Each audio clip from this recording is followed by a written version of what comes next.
जय श्री कृष्ण फ्रेंड्स।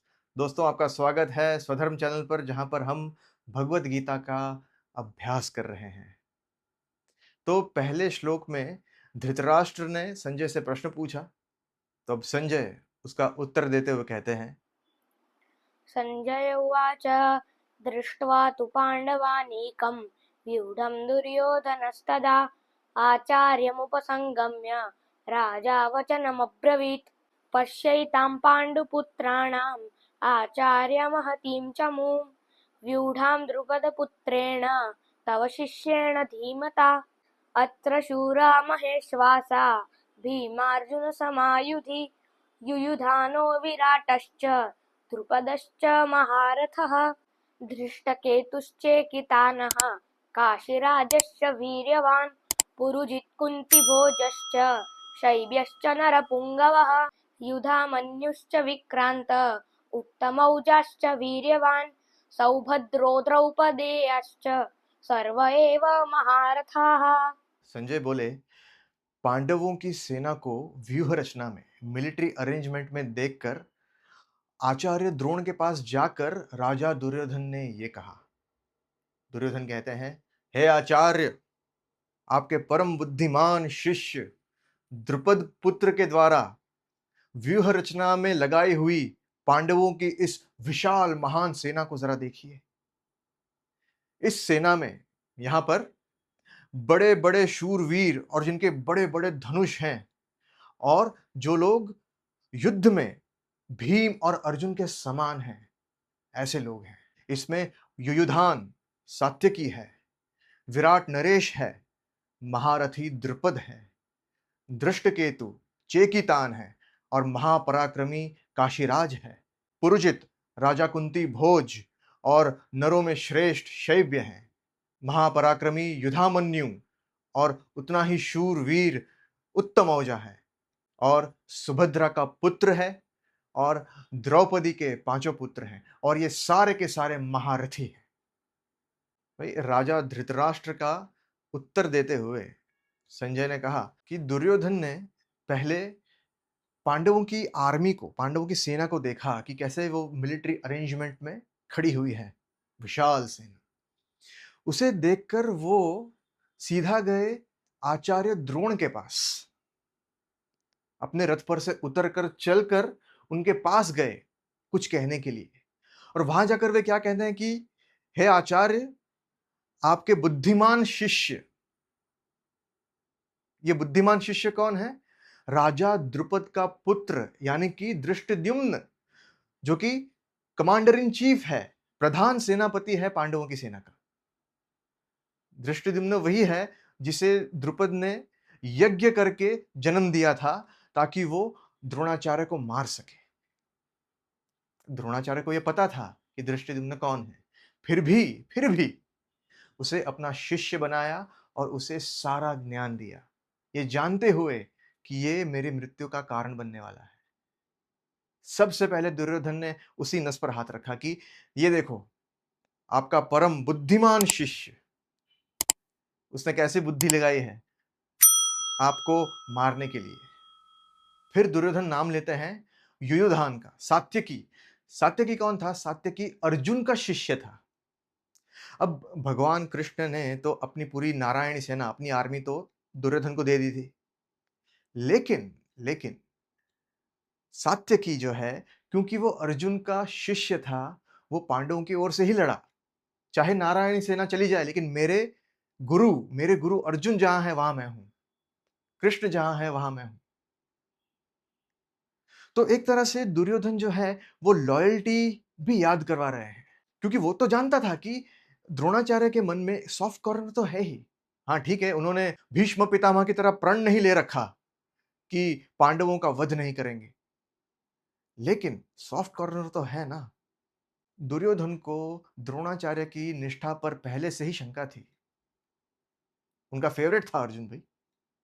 तो अर्जुन का शिष्य देखो, अपने गुरु के साथ है, हालांकि पूरी सेना मेरे साथ है, लेकिन चेला अपने गुरु के साथ है। लेकिन आपने जिसको सिखाया, आपने जिसको पढ़ाया, धनुर्धर बनाया, वो देखो कहां है, आपके विरुद्ध। फिर ऑफ कोर्स उसने द्रुपद का नाम लिया ही, क्योंकि द्रुपद और द्रोणाचार्य कट्टर दुश्मन थे।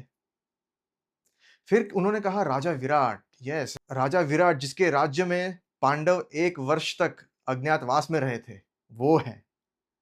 आई मीन उसी के युद्ध में अर्जुन ने इन सबको, जो भी यहाँ पर खड़े हैं, इन सबको धूल चटा दी थी। तो वो याद करवा रहे हैं।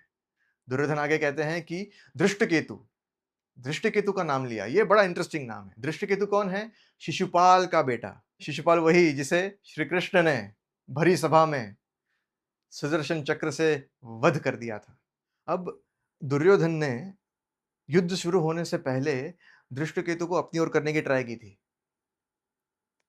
उसको लगा कि वो उसे अपनी साइड कर लेगा, क्योंकि शिशुपाल का वध कृष्ण ने किया था और कृष्ण पांडवों के साइड है, तो दृष्टकेतु मेरे साइड हो जाएगा। लेकिन ऐसा हुआ नहीं, और वो बहुत पराक्रमी था।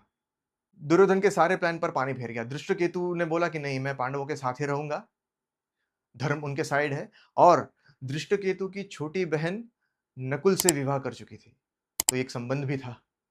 अगला नाम उसने लिया चेकितान का। चेकितान भी यादवों में से था और बहुत ही शूरवीर था। इनफैक्ट युद्ध के स्टार्टिंग के दिनों में दुर्योधन की नाक में दम कर दिया था। चेकितान ने जबरदस्त लड़ाई लड़ी थी। दुर्योधन परेशान हो गया था कि यार मैं पांडवों का टेंशन लूं या इस चेकितान का टेंशन लूं।